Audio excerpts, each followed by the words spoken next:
A chill wind howled outside. Rain lashed against the windows, whipping the branches of gnarled old trees into frenzied motion. Inside, a lone figure huddled beneath a threadbare blanket, his face obscured by the darkness. Or was there something dark peering back from the shadows? They called him the Black Monk of Pontefract, and he had a taste for blood. Welcome back. I'm here, and tonight we delve into the chilling tales that linger around the Black Monk of Pontefract. This legend is so terrifying that many have been driven mad merely hearing its retelling. Some say if you listen too closely, you might just hear his mournful cries echoing through the corridors of time. Ready to take a journey into the abyss of terror? If so, make sure to hit that subscribe button.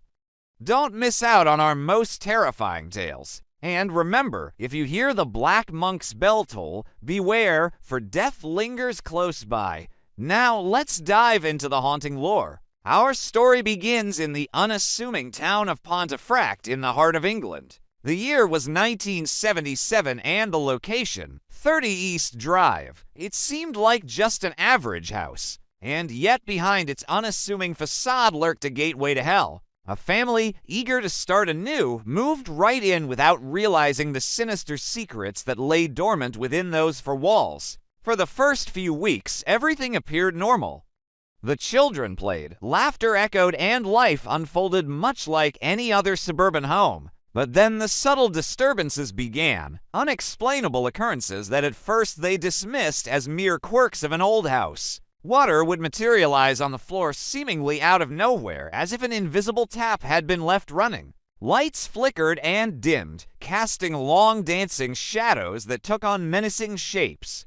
Doors slammed shut with no discernible cause. Whispers slithered through the halls when no one else was there. These unsettling incidents escalated, each new event weaving a tapestry of terror that ensnared the family in its clutches. Then they saw him, the specter that haunted their nightmares, a shadowy figure standing in the corner of their vision. He appeared and disappeared at will, an ethereal specter that seemed to exist just beyond the realm of their perception. Sometimes he would materialize in doorways, momentarily silhouetted against the dim light before melting back into the gloom. Other times he would manifest as a fleeting shadow, gliding along the walls like a wraith. This elusive being was not merely a figment of their imagination. Witnesses described him consistently, a dark, hooded figure with an elongated face devoid of any features, as though the personhood had been intentionally erased from existence. Hence the locals started calling him the Faceless Monk.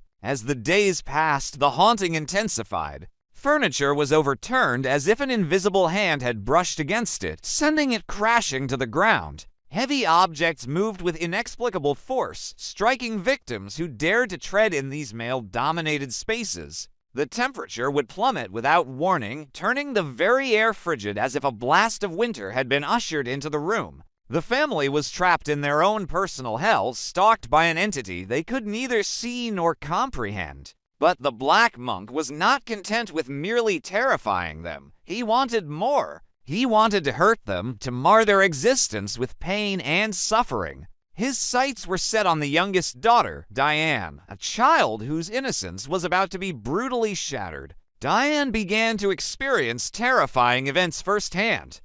She would wake up from her slumber to find scratches and bruises adorning her body, wounds that appeared as though they had been inflicted by sharp claws or gnarled fingers.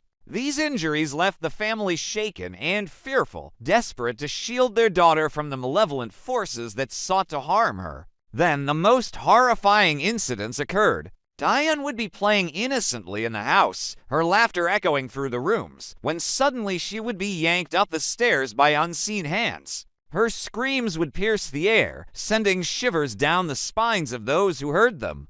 Her parents would rush to her aid, only to find her unharmed yet shaken, recounting the terrifying ordeal she had just endured. Their pleas for help went unanswered as the local priests either refused to believe their story or dismissed it as mere fantasy. Fear became their constant companion, lurking around every corner, haunting their every waking moment. No place felt safe, not the living room where the television set would turn on by itself, tuned to a static snow, nor the kitchen where dishes rattled in the cupboards like a macabre orchestra. Even in their beds, they were not safe as the sheets would mysteriously pull tight around them, mimicking a suffocating embrace. Desperate for assistance, the family reached out to priests who attempted to banish the ghost. Religious artifacts were brought into the house, holy water sprinkled, and prayers chanted. But the black monk was not so easily deterred. The haunting continued unabated, growing even more intense as if the spirit was enraged by the intrusion. The priests themselves became targets, experiencing physical manifestations and even verbal taunts from the unseen entity. Some claimed to hear disembodied voices whispering blasphemy, desecrating the sanctity of the rituals meant to protect them. Yet the family's plight did not end there.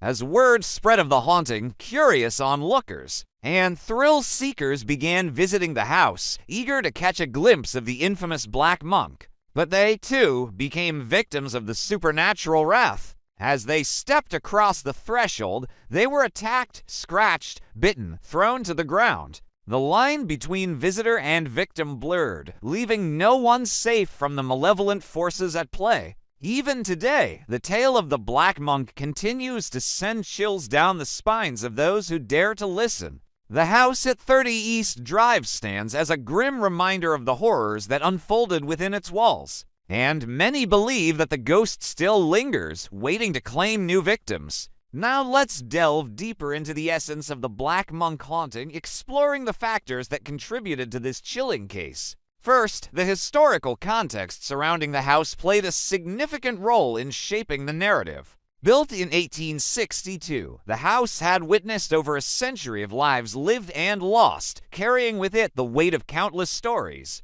Some believe that the Black Monk was once a friar who met a gruesome end at the hands of angry townspeople. Others claim he is a malevolent spirit that has resided in the house since its construction, preying on the inhabitants. Regardless of his origins, the house became a vessel for his tormented soul. Next, the reluctance of the clergy added another layer of complexity to the haunting. Initially, the priests refused to believe the family's accounts, dismissing them as figments of their imagination or even temptations from the devil himself. This skepticism not only isolated the family, but also allowed the haunting to intensify unchecked. It was as if the church's disbelief provided the ghost with more power, emboldening him to wreak havoc with renewed vigor. The family's isolation also stemmed from the reactions of their neighbors. Fearful of becoming entangled in the supernatural drama, many refused to enter the house or even speak to its residents. This ostracized the family,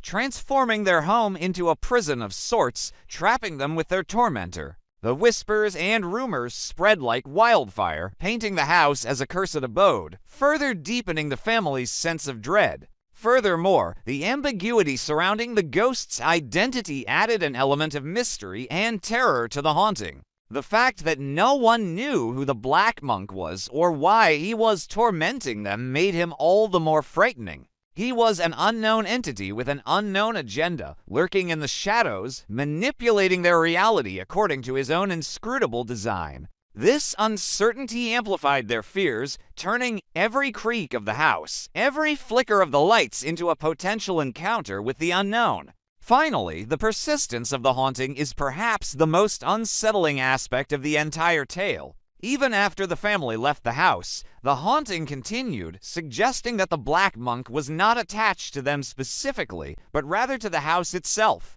It became one of the most feared homes in the area, with many believing it to be one of the most haunted places in the world. The legend lives on, serving as a chilling reminder of the unseen forces that may lurk within the confines of our own homes. And as we bring this eerie episode to a close, let us know in the comments section below if you have ever encountered anything similar. Share your thoughts and experiences. And for those brave enough to venture further into the realm of the paranormal, don't forget to hit that subscribe button for more spine-tingling tales. Until next time, stay safe, stay skeptical, and keep an eye out for black monks in your nightmares.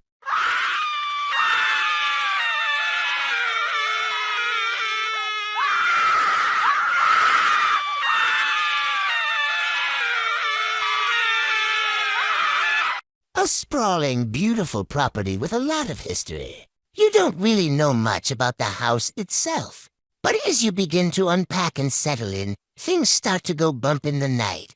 At first, you shrug it off. Maybe it's just the pipes or the wind. But then the strange occurrences become more frequent and more intense. In 1974, an American family known as the Smurls moved into what seemed like a normal home in a quiet neighborhood in Pennsylvania. The house was old but spacious, perfect for raising a family. And at first, nothing seemed unusual. Then came the first signs. Soft, unexplained noises. Footsteps in the hallways, knocks on the walls, whispers with no clear source.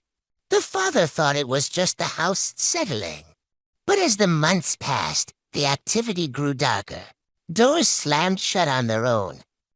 Drawers opened and closed without anyone touching them. Electrical devices flickered. The television changed channels by itself. And then came the first sighting. One of the daughters screamed in the middle of the night. She said she saw a man standing at the end of her bed tall, pale with eyes black as coal, just staring. Before vanishing into thin air, the mother began to hear whispers at night, right beside her ear. Sometimes she felt hot breath on her neck, even though she was completely alone. The father himself suffered too. One night, he woke to a crushing weight on his chest. He couldn't move, couldn't breathe. Above him was a grotesque face, twisted and grinning with pure hatred. Before fading into the shadows, as the years passed, the haunting grew more violent. Furniture was thrown across rooms. A sickening stench filled the air. The sounds of screams echoed from the basement, and sometimes the cries of children could be heard. Even when the kids were asleep in their beds, neighbors also reported hearing strange noises. One afternoon, while the mother was cooking, she saw a massive black shadow glide across the kitchen and vanish into the wall. But the most terrifying manifestation was the creature. Half human, half beast.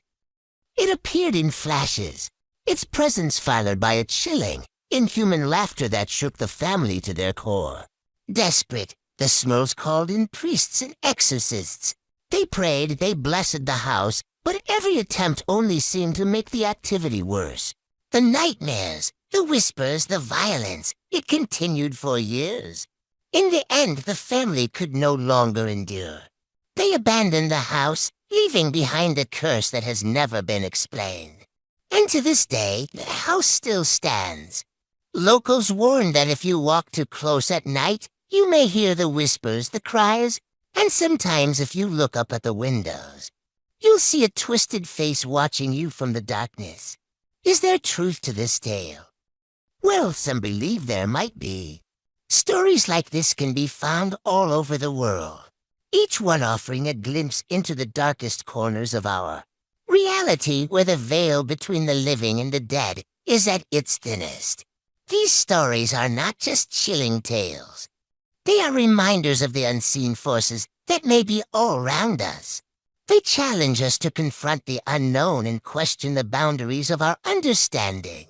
But let's turn back the clock and explore this unsettling narrative in greater detail. The year is 1974.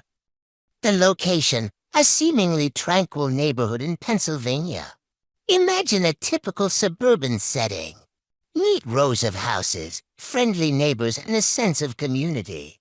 But beneath this facade, something sinister is stirring. The story revolves around the Smurls, a family seeking a new beginning in this quiet neighborhood.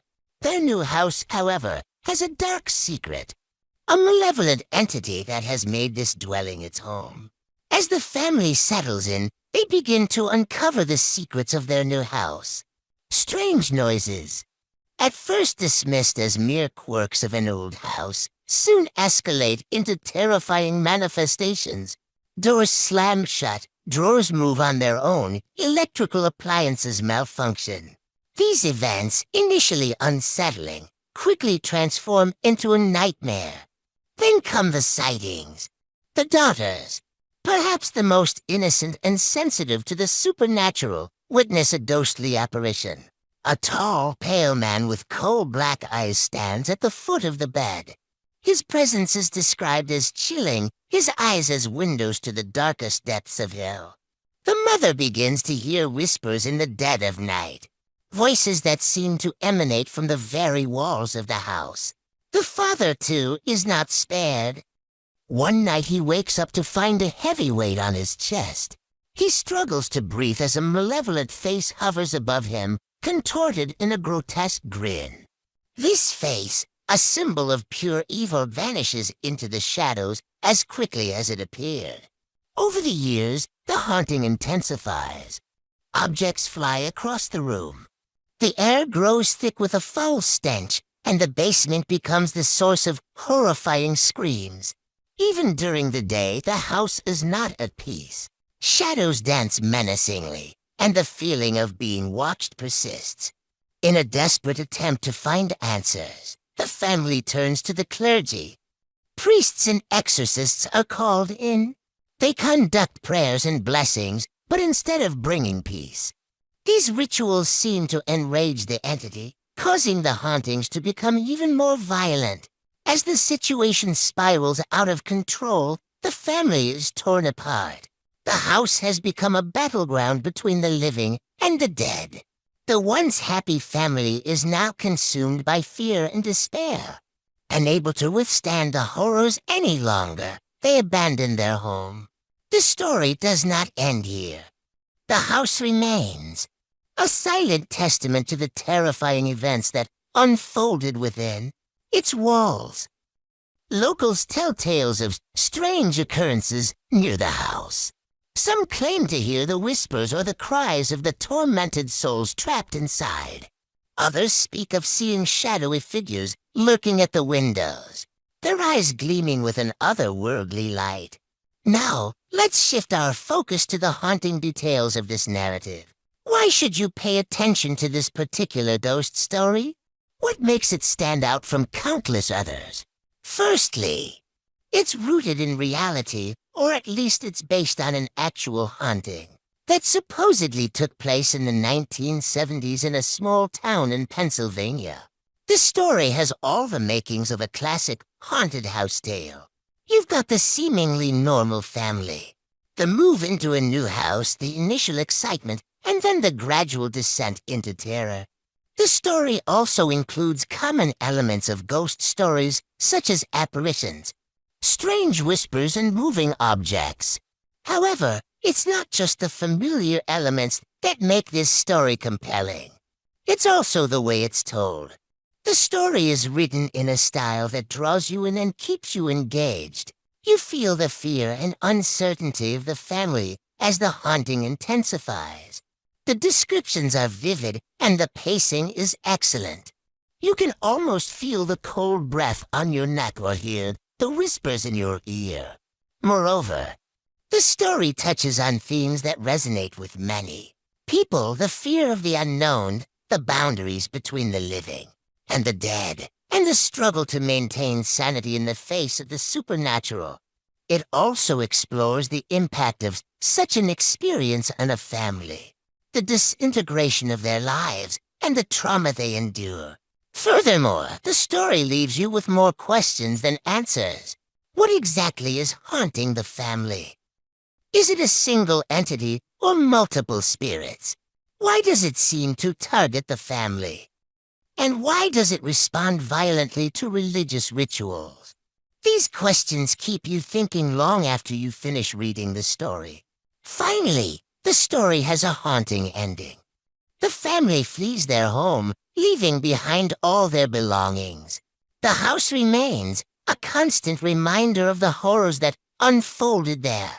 The final image of shadowy figures lurking at the windows is both eerie and unforgettable. If you've enjoyed this story, you might appreciate similar tales that delve into the realm of the paranormal. Stories of haunted houses, possessions, and unexplained phenomena have fascinated humans for centuries. They tap into our deepest fears and our insatiable curiosity about the afterlife. So if you're ready to venture further into the dark side of storytelling, I encourage you to explore more tales that push the boundaries of our understanding and challenge our perceptions of reality. Just remember, some doors are best left unopened and some secrets are better left buried. But if you're like me, you can't resist the allure of the unknown. So keep exploring, keep questioning, and keep embracing the eerie side of life. Who knows what terrifying wonders await us in the shadows?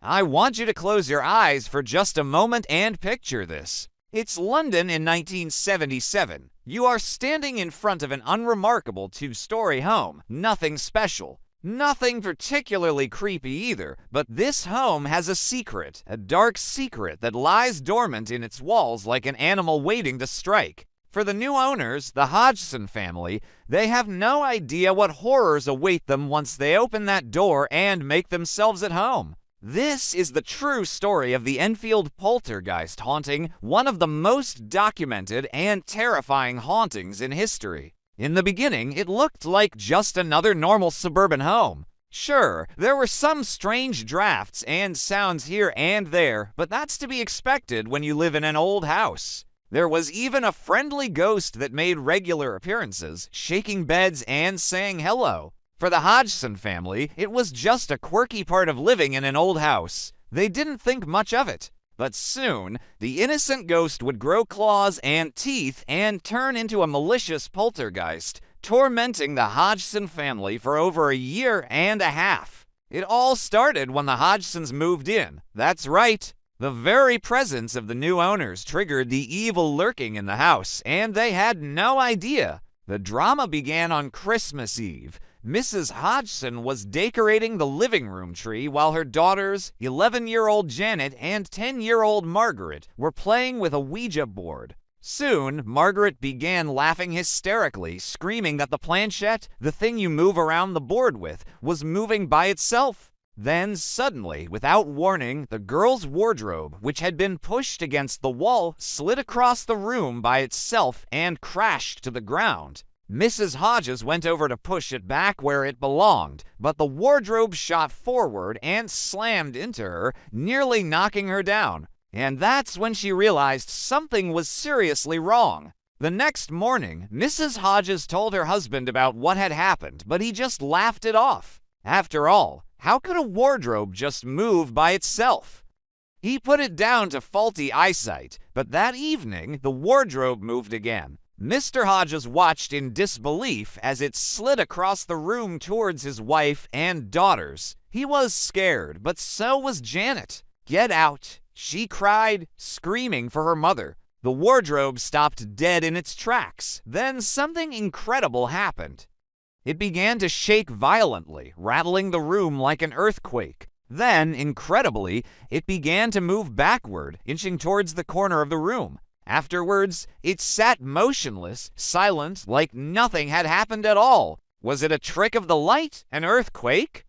No, because soon the wardrobe moved again, this time colliding with a chest of drawers. And it kept moving until the chest of drawers fell over. Mrs. Hodges was shocked. She couldn't explain it. It was as if an invisible force was trying to push the furniture into the corner of the room. At first, the activity was limited to the wardrobe and the furniture, but soon it spread to other parts of the house. Loud knocks echoed through the walls. Toys flew across the room. Sometimes at night, Mrs. Hodgson would wake up to find scratches on her face or neck. She didn't even sleep with a knife or a fork at the bedside table, but somehow each morning she would wake up to find cuts on her skin. Then there was the whispering. At night, in the darkness, she would hear whispers drifting past her ear. She couldn't make out the words, only the tone. It was sinister, evil. And then, worst of all, there was Janet. She began to change.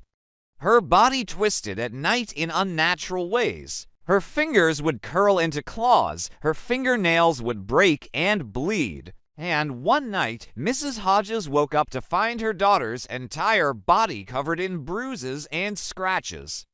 But the most disturbing thing was her voice. It deepened into a low growl, not her own. One night, Mrs. Hodgson woke up to find herself shaking in fear. And as she looked over at her daughter, she heard a voice speak through Janet's lips. "Why don't you get out?" Mrs. Hodgson screamed in terror.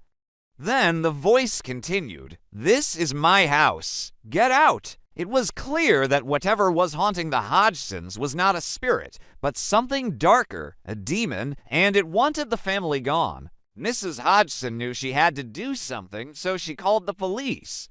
That night, an officer stayed over to watch the house for paranormal activity, and they got more than they bargained for. As the night wore on, objects began to move, shaking the house. And when the officer walked through the house to check for intruders, she swears she saw a chair move across the floor on its own. As she reached out to touch it, it vanished. By the end of the night, she had seen enough.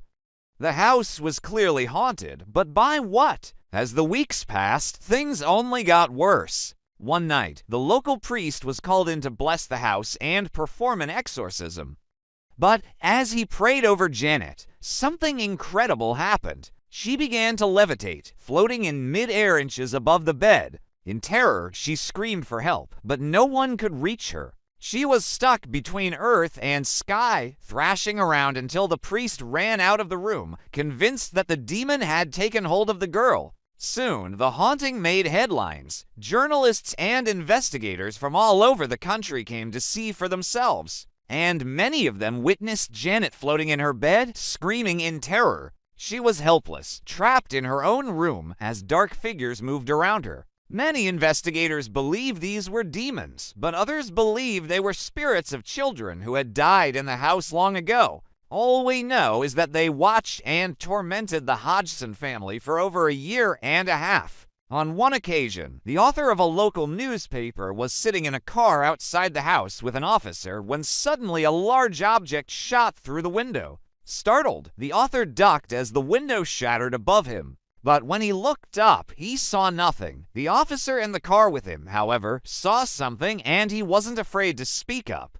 "Good God," he said, "I thought I saw a black shadow shoot through the window." Later, another investigator recorded the sound of heavy footsteps pounding up the stairs. Then, heavy footsteps coming down the stairs followed by a loud crash. Another time, a journalist was examining the house for clues when he felt something brush against his leg. He turned and saw a black shadow darting around the corner. Another time, a photographer set up his tripod in the backyard and snapped a few photos when suddenly a rock was thrown at his head. It struck him on the arm and cut into his flesh. He needed stitches. Every day, the family grew weaker. Mrs. Hodges became so exhausted from fighting the constant onslaught of activity that she developed ulcers. The haunting was taking over their lives. Then, finally, after 18 long months, the Hodgsons packed their belongings and fled.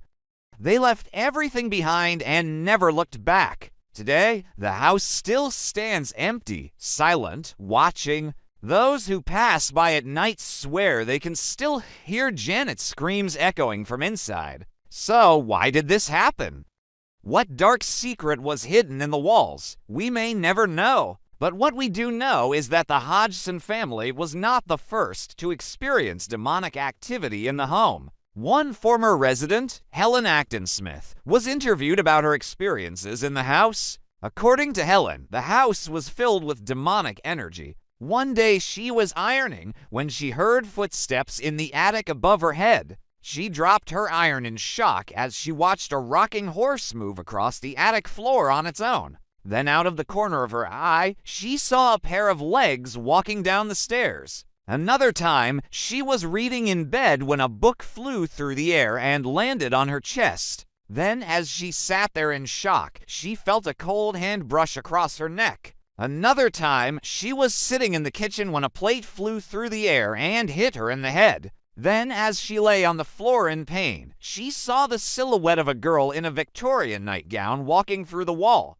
And last but not least, she saw the ghost of a man who died in the house in 1923. He appeared to her in a vision and warned her not to move into the house. But Helen ignored his warnings. She moved in anyway. So what exactly is going on here? Is it possible for a house to be haunted by multiple ghosts and demons? And if so, why? Well, according to paranormal experts, this is not unusual. Houses can hold memories, both good and bad, and sometimes those memories refuse to let go. In this case, there are at least 3 ghosts that make regular appearances. There's the man in the Victorian nightgown, the little girl in the nightgown, and the man who died in 1923. These spirits have been trapped in the house for decades, and they won't rest until someone releases them. But there's also another explanation, one that's even scarier. What if this isn't a haunted house? What if the spirits and ghosts are real, not figments of our imagination? And what if they're not ghosts at all, but demons? Demons that feed on human emotions, especially fear. They sense weakness and they attack. That's why the haunting got worse when the Hodgsons moved in. They opened their home to spirits and demons, and they never stood a chance. What do you think? Let me know in the comments below. And remember to subscribe if you haven't already. Thanks for watching.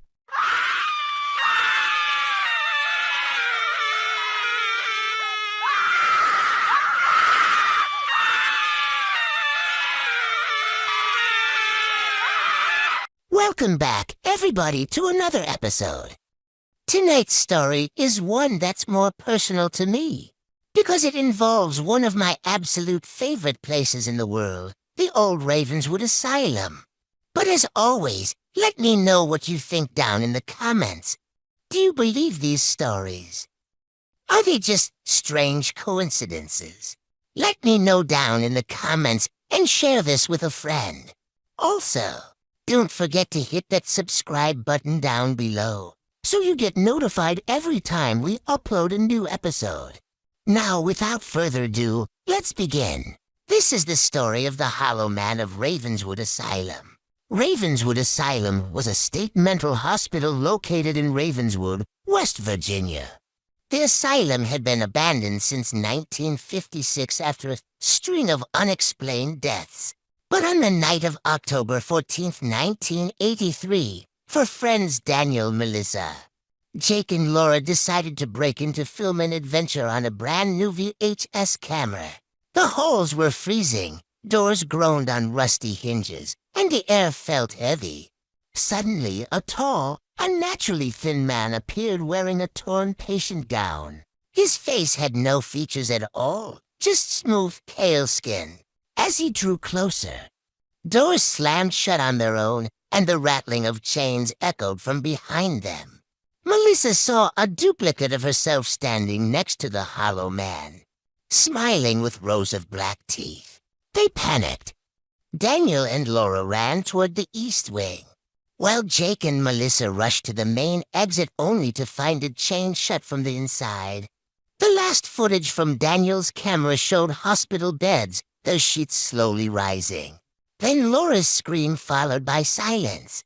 2 days later, Daniel's body was found with a perfectly smooth face. The camera lay beside him, showing the Hollow Man approaching, before the tape dissolved into static. To this day, locals say if you stand at the asylum gates in October, you'll hear the clinking of chains and a whisper calling your name. But now for the backstory. It was the kind of night where the wind whispered secrets through the trees, and the moon hid its face behind thick, dark clouds, casting an eerie glow over the town of Ravenswood, West Virginia. This wasn't any ordinary night, though. This was the night of October 14th, 1983, a date that would forever be etched in the town's memory. For tonight, 4 friends dared to venture into the abandoned Ravenswood Asylum, a place where the line between reality and nightmare seemed perilously thin. Ravenswood Asylum, or as the locals called it, Woody's Asylum, was not just a building. It was a repository of sorrow, housing within its decaying walls the echoes of tormented souls. Built in 1874, the asylum had long been a part of the town's history. Over the decades, it bore witness to countless tragedies and horrors that made it one of the most notorious institutions in the country. By the 1950s, the asylum's reputation preceded it. Rumors of inhumane treatment, of experiments gone awry, and of shadows that lingered even in the brightest daylight filled the town's hushed conversations. Finally, in 1956, its doors were shut for good. The townspeople breathed a collective sigh of relief, eager to turn the page on this dark chapter of their history. Yet the asylum remained, a looming specter at the edge of town, silently daring the living to disturb the ghosts within. Daniel, Melissa, Jake, and Laura were no strangers to the macabre. They had heard the chilling tales of the asylum, of the unexplainable occurrences that defied rational explanation. But they weren't scared. They were curious.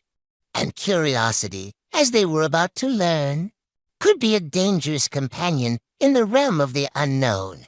Armed with a camcorder, a device that was as futuristic than as smartphones are, today they entered the asylum seeking a glimpse of the other side. Little did they know they were about to become part of the very stories they had so casually discussed on nights like these. As they stepped into the asylum, the temperature dropped noticeably. A chill wind seemed to race through the halls, rustling the papers on the floor and making the hanging light bulbs sway eerily. The sound of their own breathing echoed around them, amplifying their every move. In the flickering light of their flashlight, they saw shadows dance on the walls, twisting familiar shapes into grotesque figures that seemed to mock their bravery. The air grew heavy, laden with a suffocating sense of dread that seemed to seep into their bones. Suddenly, a noise broke the silence. It was a shuffling sound, like someone dragging themselves closer. Their blood ran cold as they turned to face the sound. Standing in the dim light was a tall, gaunt man. He was dressed in a soiled white gown that hung loosely on his emaciated frame. His face was the worst part. Where features should have been, there was only a smooth, featureless expanse of pale skin. It was as if someone had taken a sponge and erased the details, leaving behind a mask that mocked humanity. The man took a step towards them, then another. His eyes, two dark pits in the featureless expanse, seemed to bore into them. Terror surged through the group. They turned and fled, crashing through the asylum, desperate to escape the faceless man who seemed to glide effortlessly through the corridors. Behind them, the faceless man's steps grew louder, more determined. The asylum, once silent, now echoed with their screams, mixing with the sound of the man's relentless pursuit. In the ensuing chaos, the group split up. Daniel and Laura ran towards the east wing, their footsteps pounding on the wooden floor, their breaths coming in ragged gasps. Jake and Melissa, meanwhile, bolted for the main exit, their eyes darting around wildly, searching for a way out. The faceless man, silent and swift, pursued them relentlessly. Melissa, her heart hammering against her ribs, fumbled with the chains securing the main gate. Panic swelled within her as she realized the door was locked from the outside. She screamed, her voice echoing the terror in her soul. Trapped, they were trapped inside the asylum with whatever horrors lurked within its decaying walls. As the clock struck midnight, the asylum's shadow deepened. The darkness seemed to press against them, suffocating, heavy. In the distance, they heard the metallic clang of chains dragging, slowly approaching. Hope, which had flickered within them, began to dim. They were running out of time. Then came a horrifying sight. From the corner of her eye, Melissa saw it, a figure emerging from the darkness. It was Laura, or at least what looked like Laura. Except she wasn't alone. Beside her stood the faceless man, his presence a dark silhouette against the faint moonlight seeping through the asylum windows. The man gestured towards the approaching chains, his expression somehow contorted in a cruel mockery of a smile. Suddenly, Daniel's camera, which had been knocked to the ground during their flight, would to life. The screen flickered, displaying a horrifying scene. Hospital beds were shaking, their linen sheets rising slowly, methodically. And then they saw Laura again, her face drained of color, her eyes wide with unspeakable terror as the faceless man loomed over her, his featureless face inches away from hers. And then he lunged. The screen went black, the only sound Laura's scream, echoing their fate. In the chilling tableau that played out on the screen, they saw their impending doom, a grim foreshadowing of what was to come. Paralyzed with fear, they watched helplessly as the faceless man claimed another victim. Time seemed to stop. The asylum held its breath, and they were caught in a horrifying spectacle of fate. When they finally came to their senses, it was too late. The damage was done. The asylum had claimed another soul. Outside, the wind continued to whisper, carrying with it the scent of decaying leaves and the specter of the faceless man. The asylum stood silent, its darkness swallowing the screams of its victims. It was as if the horror of that night had been a figment of their imagination. A terrifying dream that bled into reality and then vanished with the morning light. Days turned into weeks, but the memory of that night refused to fade. The story of the faceless man became a chilling local legend, a tale told in hushed whispers around crackling fires on nights much like the one when Daniel, Melissa, Jake, and Laura had dared to challenge the shadows of Ravenswood Asylum. The abandoned asylum stood as a grim testament to that fateful night, its walls echoing with the whispers of the dead. The faceless man, a haunting enigma, remained a mystery, a shadowy specter that served as a reminder of the darkness that can lurk in the most unexpected corners of the world.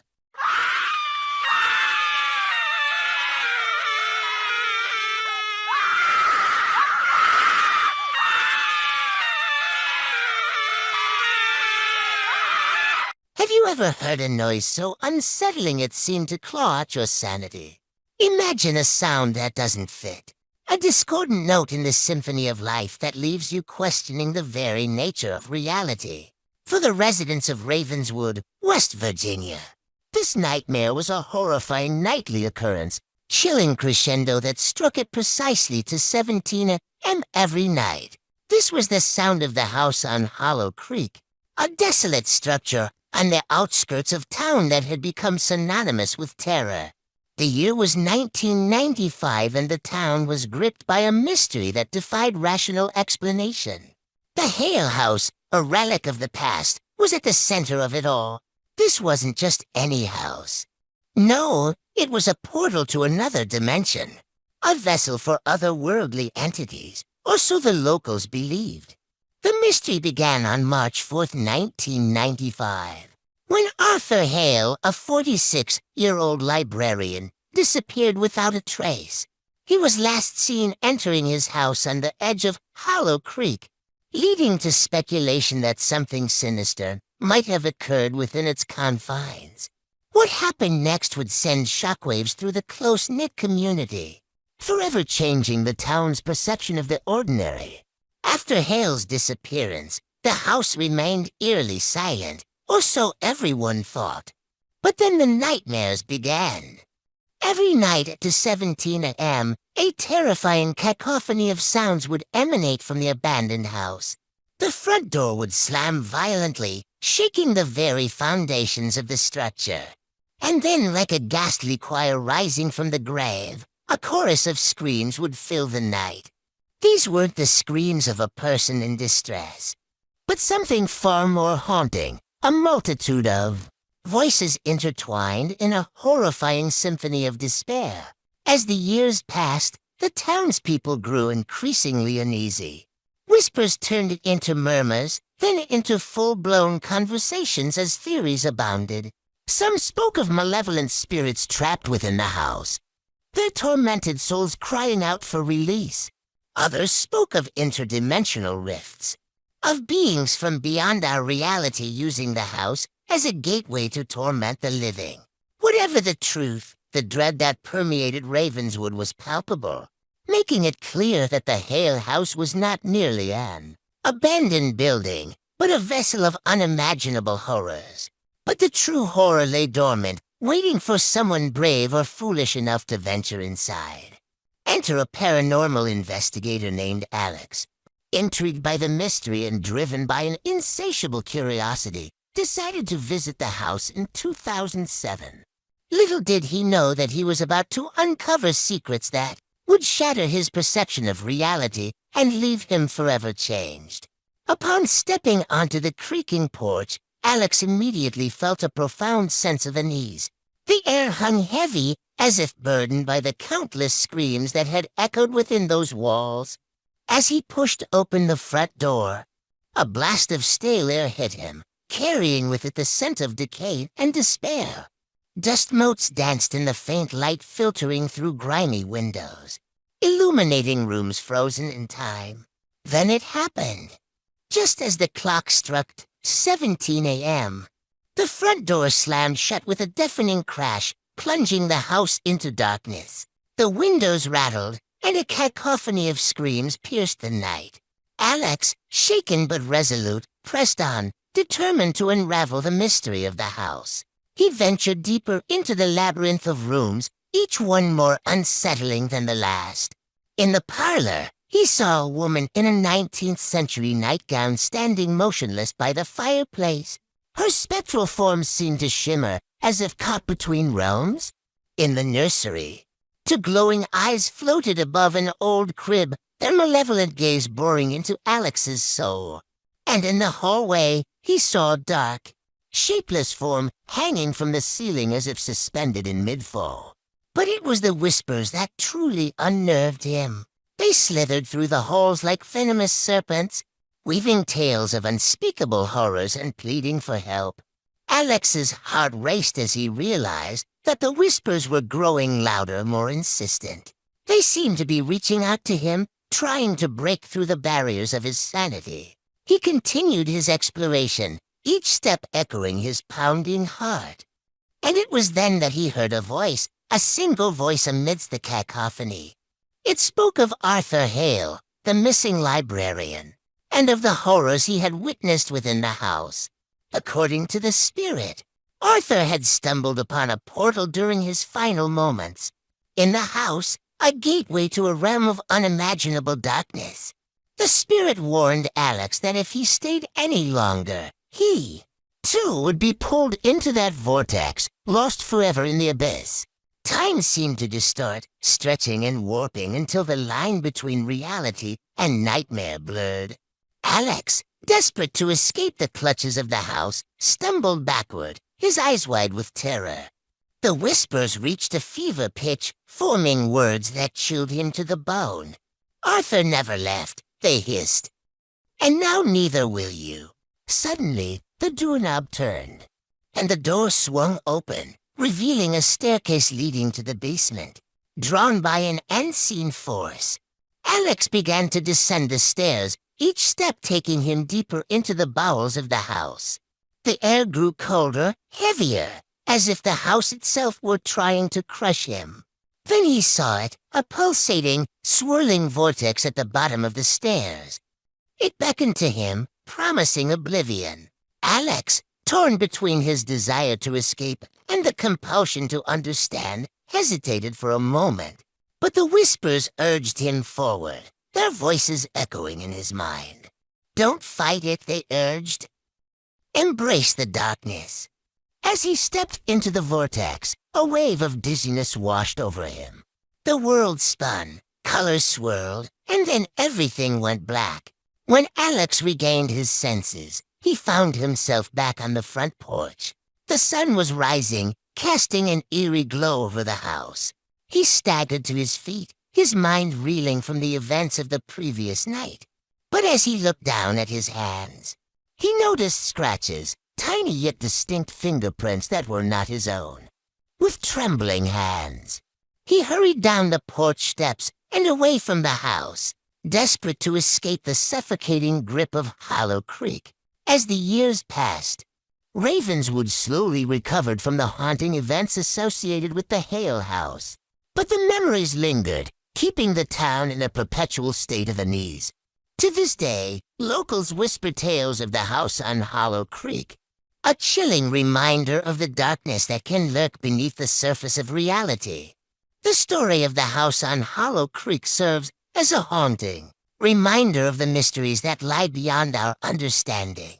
Whether we choose to believe in ghosts, interdimensional portals, or the whispers of madness, one thing remains certain: the human fascination with the unknown will continue to captivate and terrify us. Imagine yourself in Alex's shoes, exploring a house filled with whispers and shadows. Would you dare venture deeper into the darkness or flee for safety? Share your thoughts and join the conversation. If you've ever experienced anything paranormal, we'd love to hear your stories. Your experiences could be the inspiration for future videos, so don't hesitate to share them with us. Before you go, please remember to support us. Your support means the world to us and allows us to keep bringing these spine-tingling tales to life. Thank you for joining us today. Until next time, stay safe, stay curious, and beware of the whispers in the shadows.